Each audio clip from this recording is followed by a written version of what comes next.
La Banque de Corée, la BOK, a gelé aujourd'hui son taux directeur à 3,5%.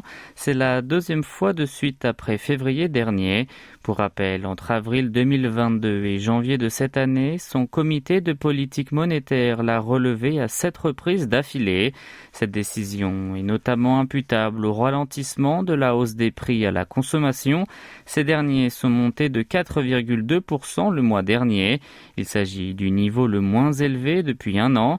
La Banque centrale sud-coréenne estime que cette tendance devrait se poursuivre et que le taux d'augmentation reculera à moins de 4% après le deuxième trimestre. Elle mise par ailleurs sur un accroissement annuel de 3,5% cette année. Un autre facteur responsable provient des éventuelles répercussions de la faillite de la Silicon Valley Bank sur le secteur financier.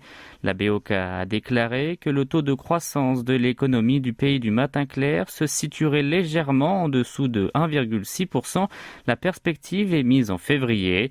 En résumé, la Banque centrale a pris en considération que la Corée du Sud connaîtrait une croissance plus faible, tandis que le taux d'inflation dépasserait l'objectif pendant un moment malgré le ralentissement de ce dernier. Elle a expliqué poursuivre le maintien du taux directeur pour l'instant, tout en évaluant la nécessité d'un nouveau rehaussement. Avec ce gel, l'écart entre le taux directeur sud-coréen et ceux américains est de 1,5 points.